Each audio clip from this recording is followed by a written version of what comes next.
All right, hello everyone, and welcome to meeting number 1 today, Core Devs meeting number 38. Today is March 10th, and as always, we're excited to get started. I just realized the date is wrong on our presentation slides, so let me make the change real quick. Very honest of you to tell us. You could have just stalled and no one would have known. I know, but I feel like I can't talk and then look and these things. It's 8 in the morning for me. We have more people joining. Raul is now here. And with this very graceful start, I'm going to go ahead and share my screen for you all. All right. Can everyone see my screen all right? Okay. So thank you to everyone who sent in their updates for the week. The schedule for today, we're going to go through key items from all of the implementation teams, updates from Filecoin Foundation, both network governance and security very quickly.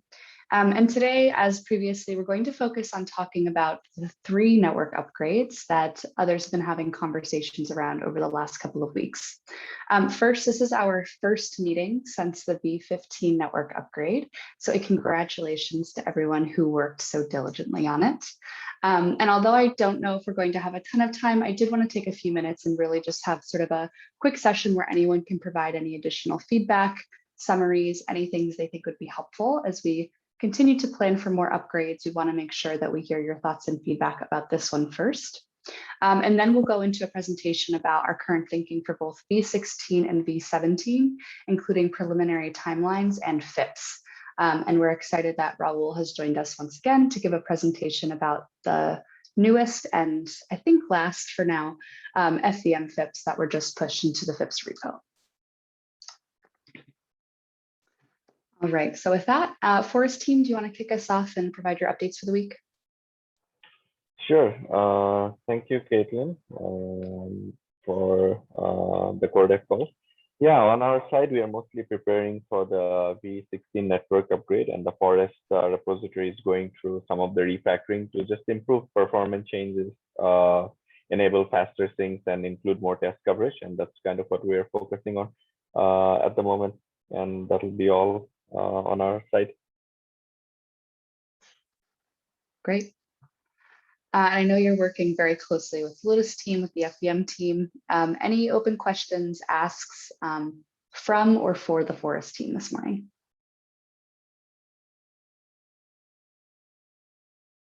All right, short and sweet. Thank you, Lee.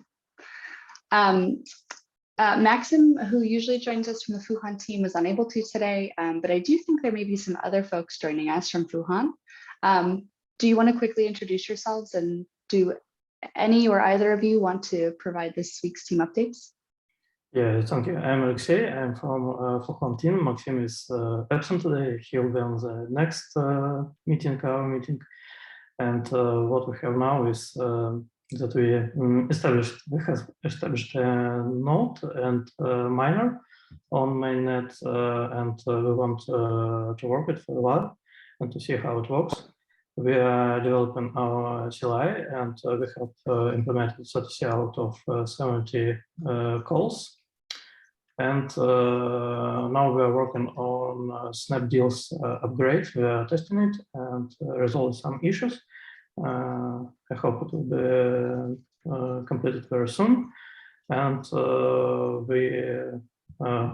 as is written at our ongoing, that we have an audit and scoping our new features and our new product. Yes, that's all. Thank you. Great, thank you. And I did want to quickly ask, Snapdeal's upgrade is being reviewed is one of the updates that I received from Maxim.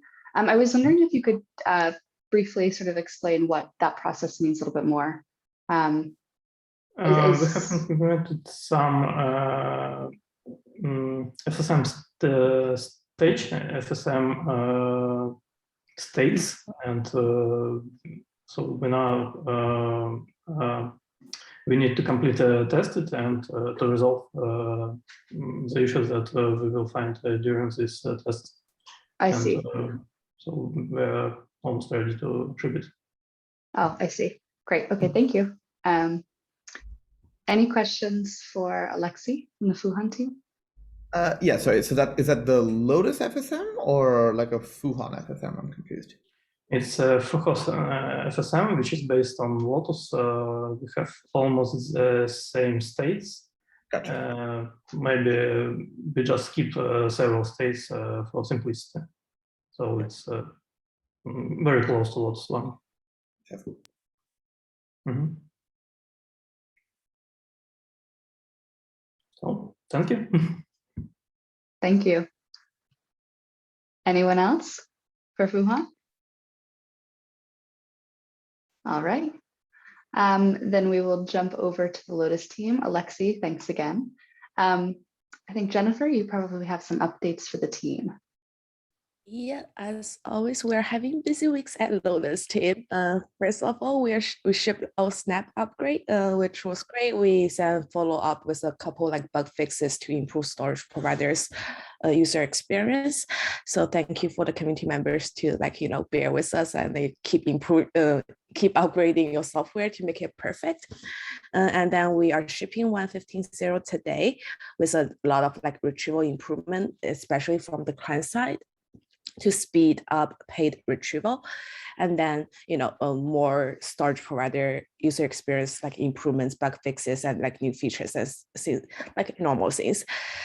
Ongoing, we are working very closely with Rouse FVM team, hacking the FVM reference implementation itself, bring V7 built-in actor ready, and working towards V8 actor for network version V16. And we're focused on boosting actor test coverage. Help is highly appreciated here. So if anyone, from Wuhan Forest Venus team, and just go take a look at the built-in actor repository, everything is labeled as test. If you can help, feel free to assign yourself a ticket and contributing the PRs. And then we are ready to work on FIPS 31 in the Lotus land. And then we will be launching a Canary FVM V0 tag that will use FVM and V7 built-in actor syncing network V15 next week and testing with our SPX fellows. And then we are going to work towards FIPS 31 and hopefully launching in Butterfly soon. And also for our regular March release, 1.15.1 is going to be tagged next Tuesday. This include indexer providers, which is you can announce your deal indexings to the indexer node, which will be the foundation of the retrieval market in the future. So it's basically content addressing. So that's super cool. We're also going to have a lot of the P2P resource manager improvement and graph sync improvement. So yeah, exciting stuff.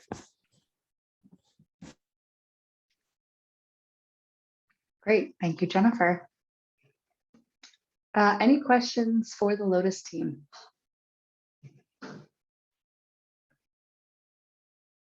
All right. So as mentioned before, we do not have a representative from the Venus team this morning. Many of them are in Eastern Asia, so I expect they'll be on this afternoon's call instead. But they have mostly been focusing on Venus cluster upgrades this week, which is a provision for helping with sector sealing times. A couple of things that they've been able to ship, and they're focused on implementing snap deals next week. If you have any other questions or want greater details about these updates, the Venus team does an excellent job of providing updates in both the community GitHub repository and in the Venus announcements channel, and I'd be happy to link you to either or both of those after the call today. That being said, any questions you'd like me to bring to the Venus team later this afternoon in our second meeting?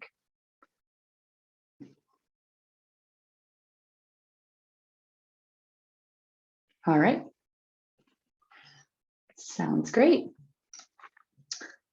Then updates, as always, from the Filecoin Foundation. From the governance side, we have a lot of open FIPS that we're currently tracking. We obviously have the 4 current FVM FIPS that are open, which again, Raul will talk us through the latest iteration of those. We also have a couple of FIPS that have been merged into the repo, and we are waiting on last call to understand a little bit more about when we'd like to implement. If you have not looked at any of these previously, or if there's a new one that maybe didn't catch your eye previously, just a reminder that we do ask that everyone does review at least cursory, take a look at what's being proposed, etc. And if you need links to any of these or would like me to walk you through what's currently there and open and gathering feedback, I'd be happy to do so. And as an update also, we're looking to consistently improve communication around FIPS. There are so many that are coming in, as well as new discussion post topics. So starting this week, officially, we will have a long form governance update published in GitHub. And we also now have a long form deep dive into the FIPS process that was pushed to GitHub this week, or added as a discussion forum topic. If you want to review that, I highly recommend it to understand how we're thinking about each step in the FIPS process, not just for implementers or core devs, but also for community members.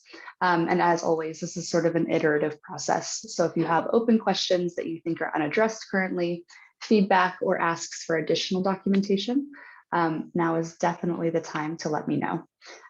So of course, links to that post in particular will be added to notes, and I'd be happy to send it to you also if you want to message me after the meeting. Any questions?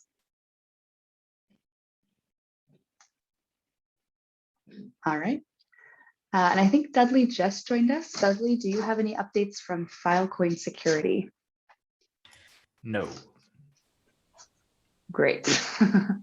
Any questions for Dudley? All right. No news from Dudley. Yeah, no news from Dudley is good news. Great. All right.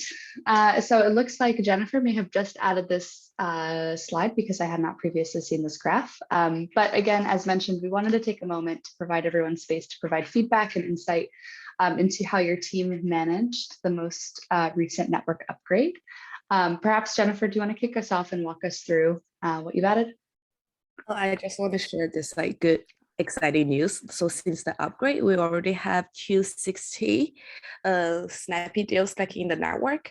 It's pretty good. It's more than I expected, and most of them are 99%, no, 97, more than 97% of the deals are verified deals, which means all the storage provider are storing very important information, data in Filecoin network under 40 minutes and getting 10x power, which I think is super exciting. I just want to share that.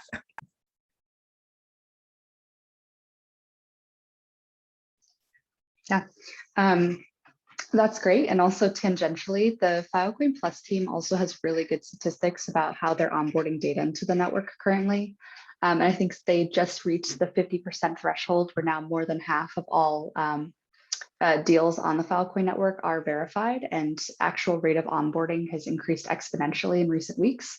So if you're curious about that, also feel free to let me know, and I'd be happy to put you in touch with Deep and Galen, who could share some of the stats and graphs that they're tracking also. But that said, does anybody have, yeah, and to Jennifer's point in the chat, the Filecoin Plus governance calls are really excellent, and they are open to all of you. So again, if you're interested in learning more about some of the deal onboarding, more than welcome to join those as well. But that being said, I wanted to just, again, leave this as an open space. Does anybody have any feedback or any thoughts they'd like to share about the recent network upgrade, specifically related to sort of the process that we went through, how clearly communicated were expectations and timelines? Did you find yourself overwhelmed with the amount of work you had? Did you find that it was easy to communicate with other teams to request help in triaging of tickets? Anything you think that we should know, especially as we continue to pre-plan for upcoming network upgrades?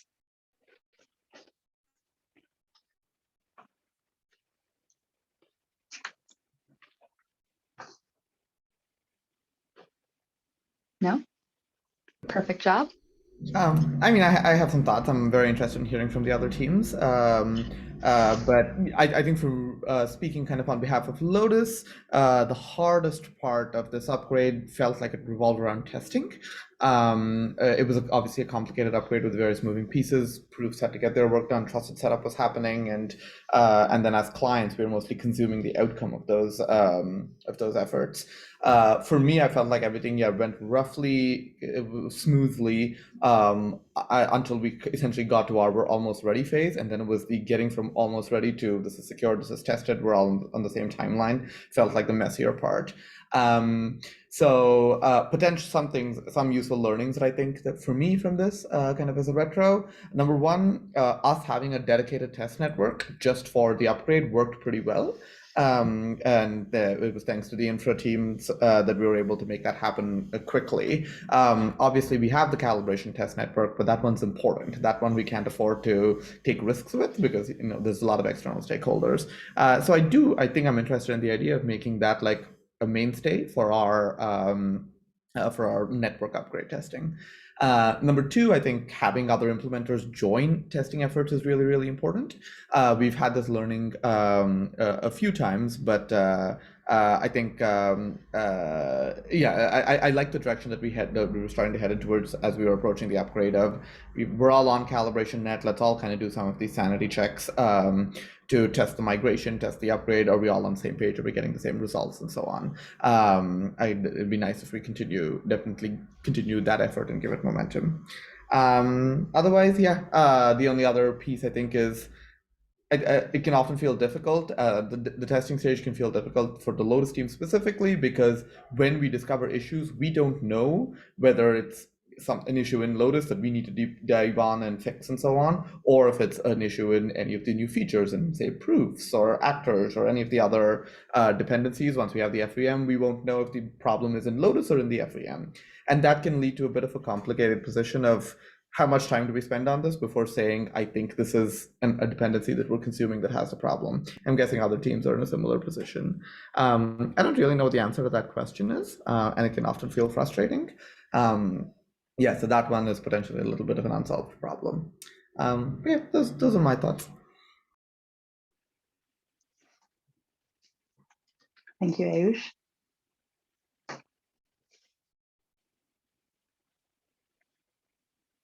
Anyone else have any feedback or comments or agreement with what Ayush has said?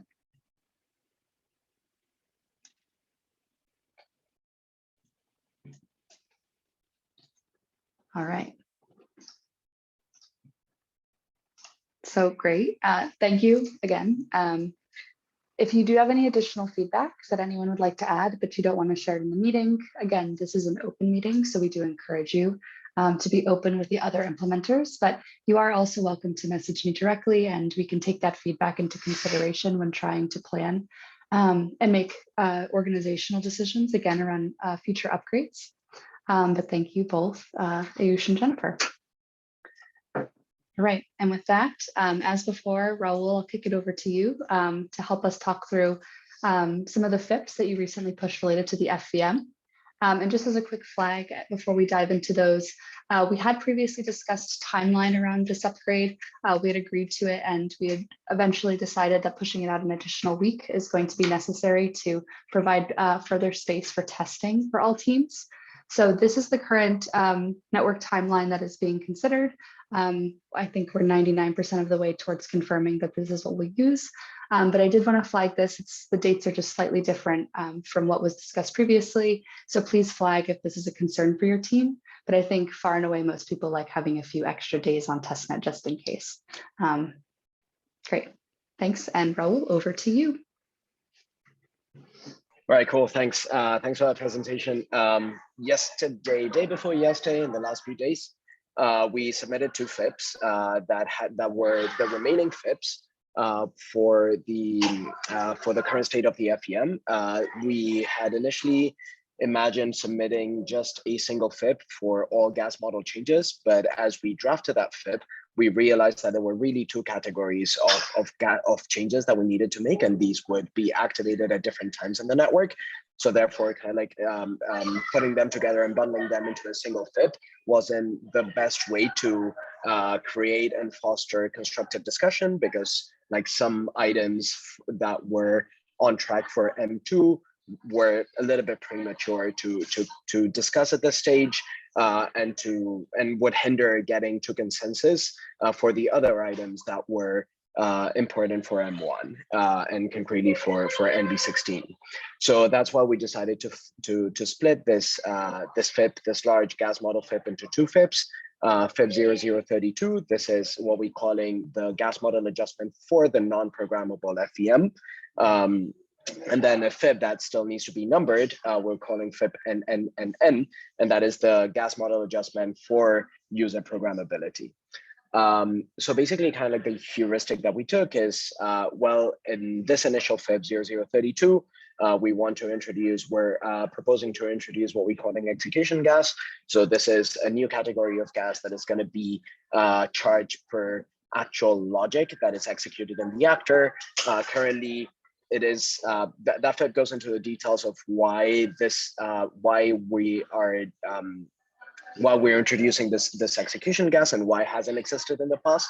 But kind of like the lowdown here is, in the past, we didn't have, with native actor implementations, we didn't have a portable execution bytecode that we could instrument and charge for the logic in a homogeneous manner across all implementations. So really compute on the actors was going uncharged, and we were only charging for syscall. So now that we're opening up, or we're paving the way to open up the network for arbitrary logic running on that network deployed by users, it is really important to start metering and charging for the actual instructions and the logic that actors are executing, apart from the syscalls themselves. So syscall gas, so basically all syscalls with FIP 0032, we expect them to remain unchanged when it comes to the gas model itself, and also the parameters of that gas model. So that means that the prices that are currently existing, we're not introducing any changes there at this stage,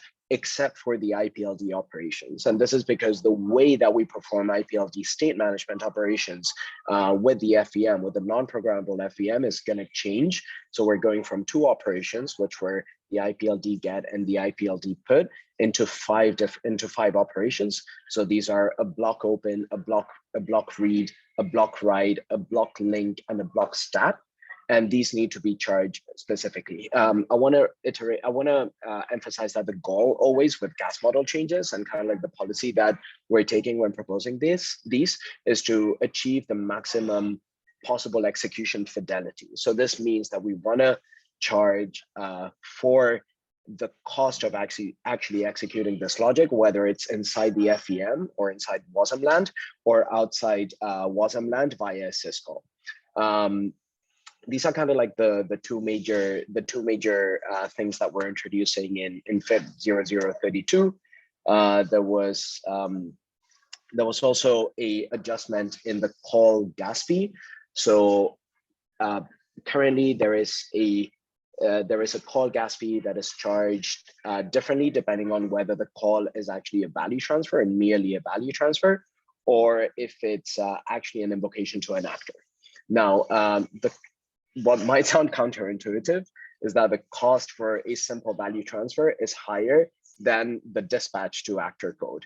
And the reason for this is because the value transfer is managed entirely inside the FEM, whereas inside the VM itself, whereas the dispatch to an actor is kind of like a lightweight operation that just ends up invoking and routing the call to the actor, which then goes on to do its logic, and like it ends up getting priced based on the syscalls that it does. This is the current situation.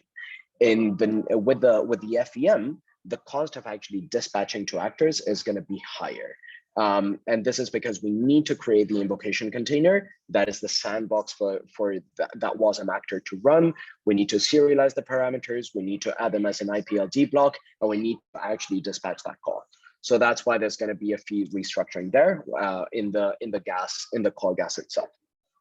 Now, these are kind of like the three changes that are necessary to back the technological shift from the current VM runtime to the WASM VM runtime to the FVM proper. And then there is in the next FIP, which is the one that aligns with the unlocking of user programmability on the FEM. User programmability is going to mean that is going to introduce a new set of features and a new set of system tasks, concretely deployment of actors, loading of actors, validation of actors.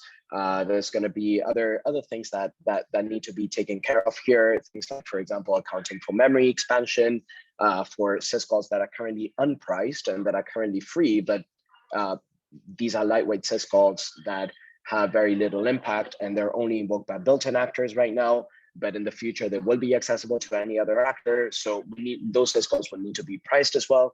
All of those changes are proposed in the second FIP that we submitted yesterday, and the intention of this FIP is for it to be scheduled on a subsequent network upgrade, the one that's actually going to introduce user programmability. So the intention with opening this FIP now is to have it kind of like macerate and have it like capture discussion and input as of now for kind of like, you know, leave it, basically the intention is to leave it in open draft state so that we can continue discussing and we can continue enhancing this FIP as we develop the user programmability features and we realize like exactly how things are going to be priced and like what is the actual logic and what is the actual cost of implementing that logic and executing that logic so that we can define a pricing policy.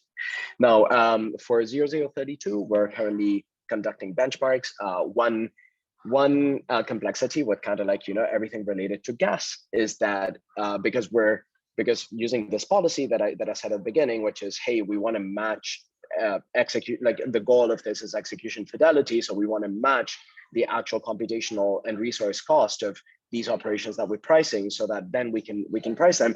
Unfortunately, this can only be done empirically. So so right now what we're doing is conducting benchmarks to figure out what the right parameters and the right use for the pricing formulas are going to be for 0032. But the logic and the model is already defined and it's pretty much definite. So this is a FIP that I propose we review very quickly and that we move to an accepted state and at that point we'll fill in the details that are absolutely needed to move it to a last call state.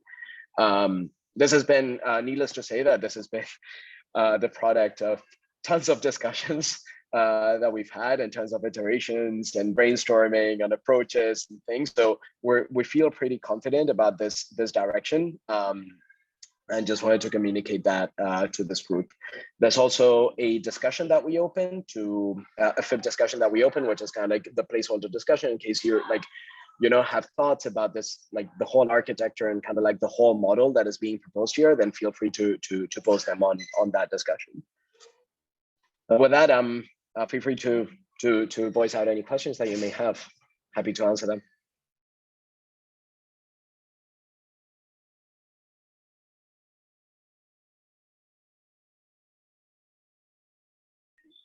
There's either no questions or for everybody to sleep. I'm not sure which one it is. Do we have a sense of how much of how this will change costs yet for existing messages? Like, do I know if my proof commit sector is going to become half as expensive, twice as expensive, stay the same? So it's gonna so all costs. This is specified in the FIB, but the cost of all operations is gonna increase because we're now gonna start accounting for the actual computational cost of those operations, which was previously impossible to do. That's why we weren't doing it. So the costs are gonna become more in line with the actual execution footprint of every syscall. Some syscalls will increase more in cost than others. Some actor methods will increase more in cost than others. This is depending on the actual amount of logic that they perform. We're currently performing benchmarks here to understand exactly how the cost of each actor method is gonna vary, and we'll post some details once we have those. One policy that we're adopting here as well, and this is explained in the FIP, which is, well, how do we actually get to the cost numbers here, right? From what we call execution units, what we call execution units, which is like the way that we meter and we kind of like add points to a counter based on like how how many WASM instructions have been performed, how does like those execution units translate into Filecoin gas, which is kind of like, you know, an important crypto econ variable there. This is currently being studied, but there is the policy and kind of like the heuristic is explained in that FIP, and it has to do with the sizing of blocks, with the epoch time that the network needs to maintain, the win rate, and kind of like the deduplication rate, and the worst case scenario there. That's explained in the footnote in case you wanna have a read through that.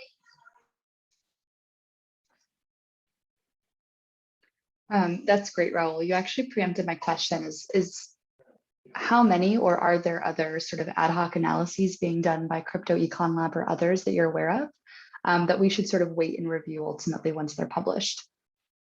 Yeah, so for Crypto Econ, yes, they're reviewing the model. As far as I know, our team is reviewing that both FIPs, which define the model, but ultimately they'll be most concerned with kind of like it would become a lot more relevant to them once we actually have the final parameters and we have a final proposal for the parameters themselves. And we know exactly, we can calculate ahead of time exactly how each message will vary. One thing that I'm doing is I'm extracting test vectors for V7 right now from mainnet so that we can play those test vectors against our models and understand how each message was priced initially in V7, and based on the gas model on being proposed, how will the price of those messages vary? So that's something that we would like to, we're probably going to post, and that's another data point that Crypto Econ will use for their analysis. And I expect you don't have any certainties around the exact timeline for completion on any of these things yet, but I'd mentioned in a GitHub post somewhere, which I can find if you'd like to, that we're thinking probably mid-March is going to be next week sometime. It's coming up quickly, is going to be when we'd like to start thinking about putting these in last call. Does that sort of ring true with your expectations for where you're going to be in finalizing these drafts, or do you want to push it to the end of the month? Yeah, so the content for 0030 is finalized, with except for maybe the last few sections. Same goes for 0031. That's an implementation that is going to be finished by the end of this week as well. So like that will help kind of like finalize, you know, bring more confidence to the actual body of the FIP. And for 0032, we're tentatively aiming to have the gas model parameters, a draft proposal for the actual parameters by the end of this week or the beginning of next week.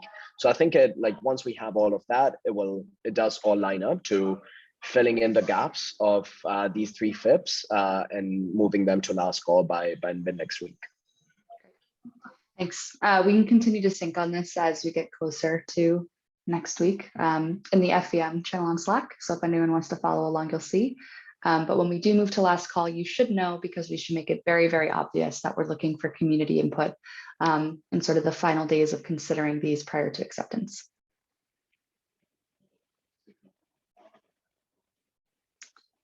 Right. And thanks again, Raul. Any other questions?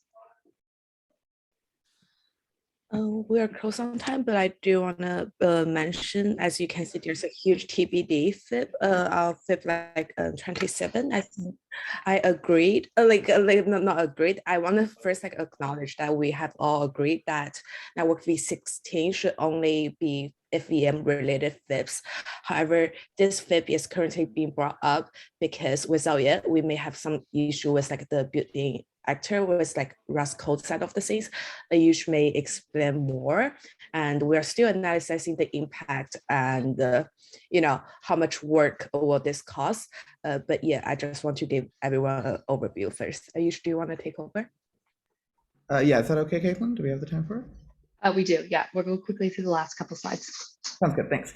I'll try to make it quick. So I realize there's some folks here who've joined, newer folks since, let's say, Q4 last year. But FIP 27 is a relatively simple change that's being proposed.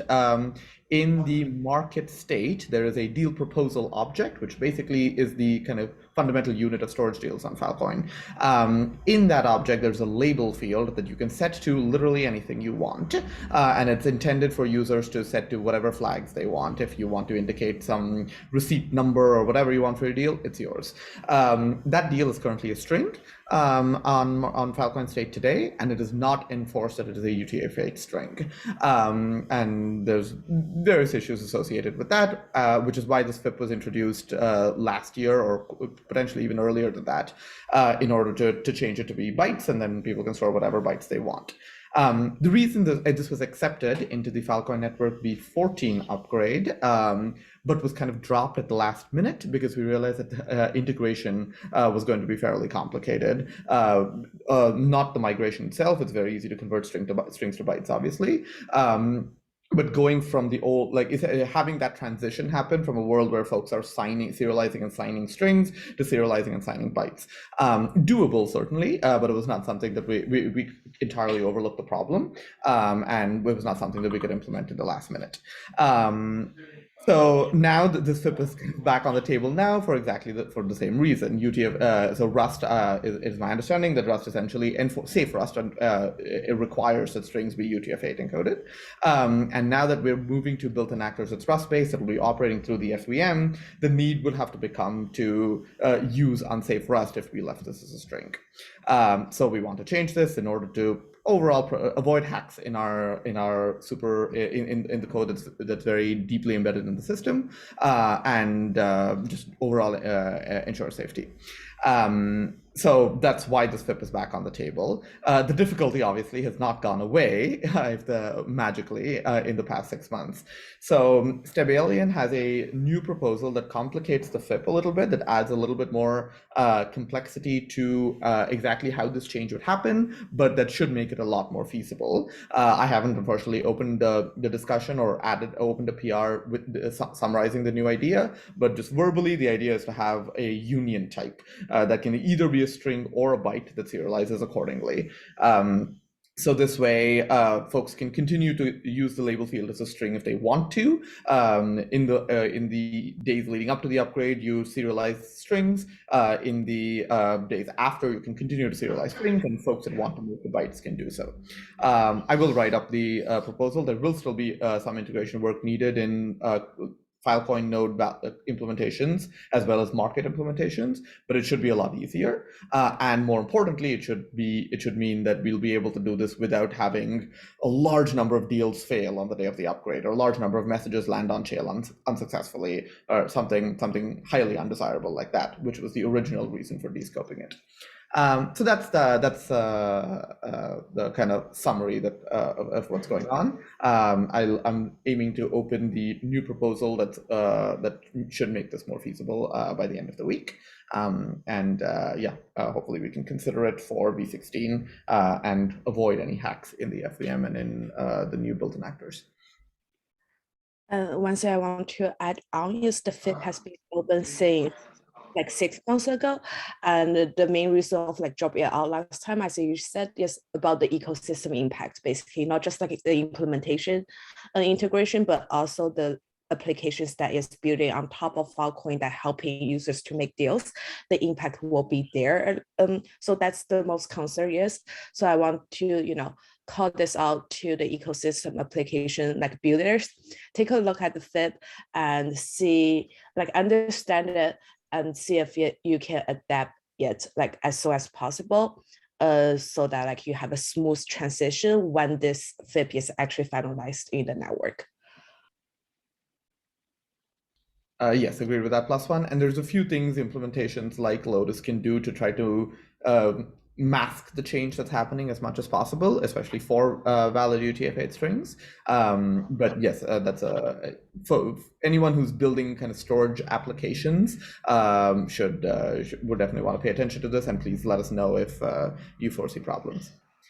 In chat, Raul asks, how would this migration look with this new approach? Are valid UTF-8 strings kept as is and invalid ones migrated to the bytes representation? That's actually an open question. So invalid ones are definitely, and we can adopt one or the other approach. Invalid ones will definitely be migrated to the bytes representation. Whether we also want to migrate valid UTF-8 strings to bytes or leave them as is an open question. I think initially the momentum was towards migrating everything to bytes, but maybe just for the reason that Jennifer just mentioned, for minimizing any ecosystem turbulence, it might make more sense to leave them as strings. But I don't think there's a clear answer or a decision hasn't definitely not been made there.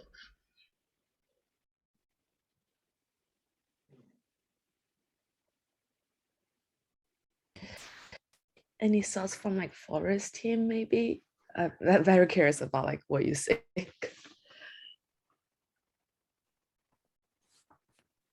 Yeah, I don't personally have any thoughts at the moment. I think it's a lot of information and I just want to absorb a little bit more. I'm not sure if rest of the development or engineering team has any questions or anything at the moment. Yeah, nothing on my end.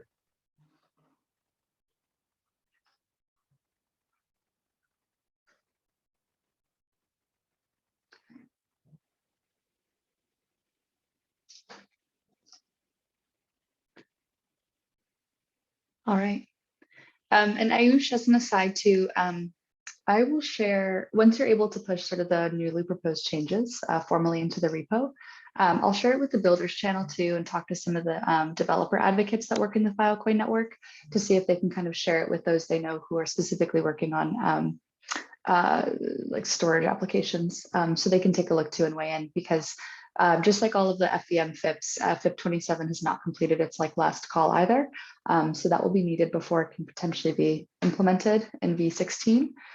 We can do these things in tandem, which makes it easier for everyone, I think, to understand sort of the chain of events. But do know, like every other FIP, we are still and always looking for feedback, input, and ideas.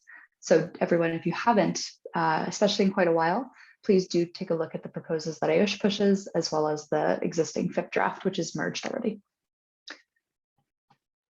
Sounds good. Thank you, Caitlin. And the nice thing about this FIP is in response to feedback that we do get, especially from folks on something like the Builders channel or the folks that they talk to, is we can try to make changes, not in the FIP itself, but in the clients where it's always easier to make changes to accommodate any problems or alleviate any pains that folks, any pain points that folks raise. So I was definitely interested in that feedback, and we can action on it to make things as simple as possible. Great.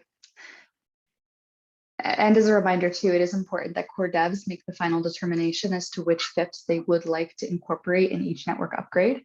So I will update our ongoing discussion posts related to this upgrade in particular after the call today. Incorporating FIP 27 is a FIP we are proposing to implement, as well as the upgraded timeline, which we will consider confirmed. I'll add a link to the test plan, which Jennifer so kindly has put together for us. And the last thing other than this then, of course, is the very important question of what we call the V16 upgrade. We've had a very fervent conversation about this. I also informally told the Filecoin Foundation just to know what everyone thought. It looks like the name Skyer is the leader. So if anybody has any issues or questions with this being the name, or feels very strongly it should be something else, please let us know. Otherwise, we will move towards considering this confirmed also.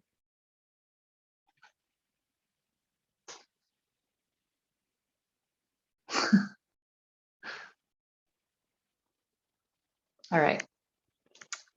Any last questions, concerns, ideas related to V16 for now?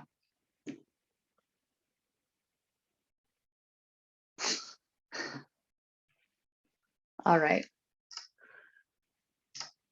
So the other thing we were going to talk about today, I know we're almost at time, was an introduction of preliminary planning for V17. Don't want everyone to be overwhelmed as we prepare for yet another big upgrade in V16, but do want to be thinking very proactively about the needs and timeline around this one. As you can see, we're looking for a potential mainnet upgrade late July or early to mid-August. And are looking to incorporate a couple of additional FIPs that have recently been pushed by Alex North. That will help increase overall usability of the network once the FVM does go live. I believe Alex, yeah, added a little bit of information. If you haven't met him before, he is in Australia, so he's only able to join our new second Core Devs call, and that's again where he'll be presenting this information himself. He's part of the Protocol Opportunities team at Protocol Labs, so they focus on having both research operations and engineering executors in-house, and that's why you'll see his name on the top of a lot of FIPs that have newly populated the repo. All of the different FIPs that are proposed here, if you have not reviewed them either in the discussion posts or the actual FIP drafts themselves, I would highly recommend putting some time aside to look through them. The proposals are already quite thorough. We do want to make sure that everyone has had ample time to review, formulate questions, and bring them back to the group. But again, the best person to walk us through this would be Alex North himself.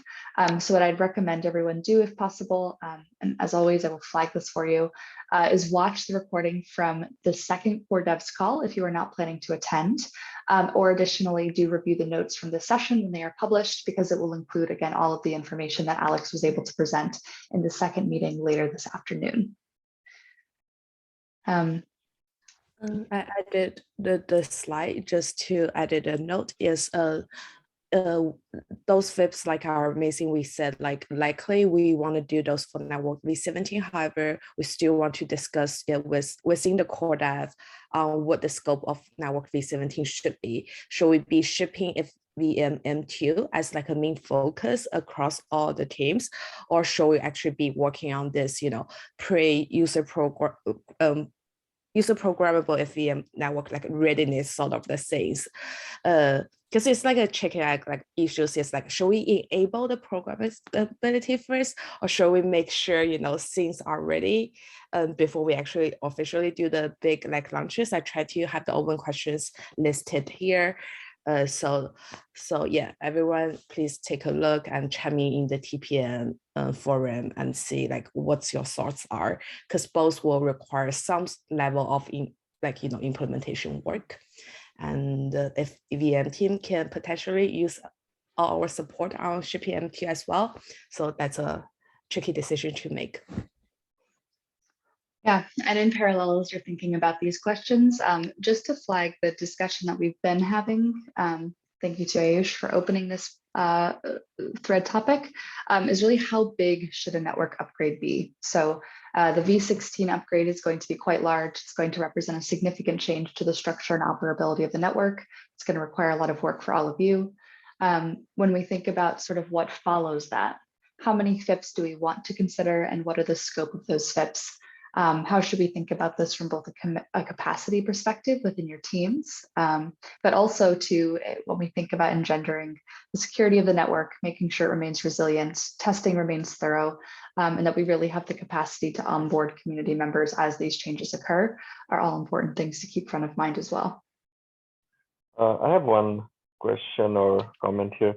So the timeline, so V16 is getting executed in May, and then right after a month we are executing V17. Is that enough time to see if everything is working properly with the V16 network, and and all the nodes across various are stable, as well as if testings are done properly? Because the timeline seems to be very short, in my opinion, between the network upgrades here. Not sure how others feel about it. I might be off. I think that's an interesting question. Is your concern more around V16 having been done correctly, or V17 having been done correctly? Yeah. So V16 being done correctly, and then give us enough time before we can push another large network upgrade, right? Yeah, I think whether or not V16, the FVM, and so on kind of did its job and is correct will be evident fairly immediately. So that part I'm personally not too concerned about. Raul, maybe you can speak to it more. Sorry, what was the question?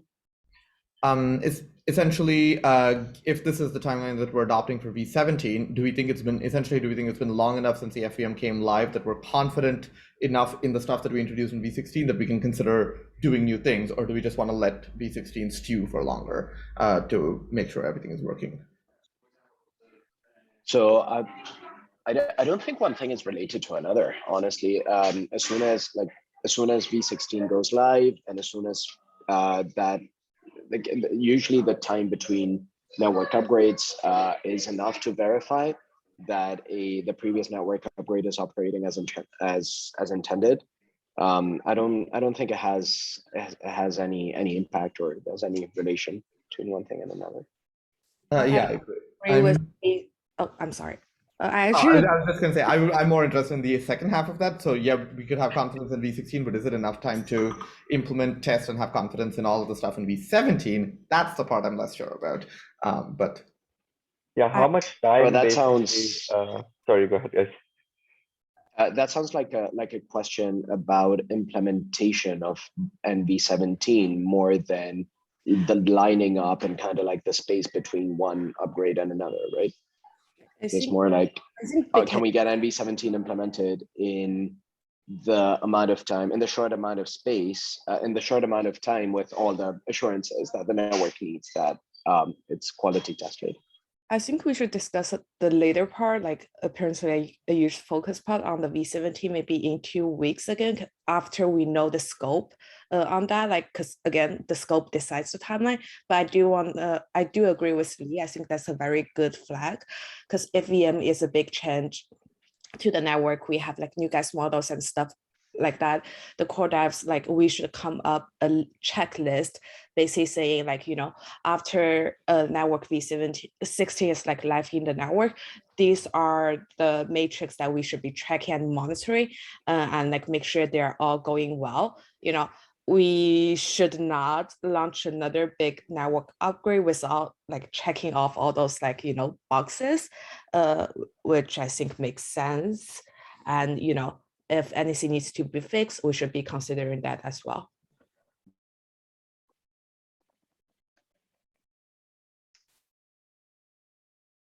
Sounds good. So again, as always, we'll continue to talk about this to Jennifer's specific point. In 2 weeks, we can bring this conversation up again with greater specifics as well, and dedicate more time to really making sure that teams have enough time for testing, as well as feeling confident about being able to implement on mainnet. As always, everything will be updated after this meeting on our separate TPM discussion forums, flagging all of the links and meeting notes. And again, just to reiterate, as we move to this new structure for the core devs call, if you are unable or not planning to join this afternoon's second call, please do check meeting notes after the fact so that you can find the presentation on these proposed FIPS from Alex North himself. And with that, are there any last questions in our final minutes together this week?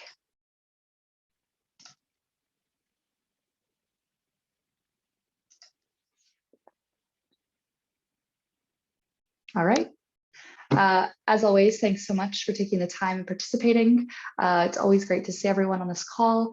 Any last minute questions or thoughts that arise to you afterwards, feel free to message me. And otherwise, I will see you all for meeting 39 in 2 weeks.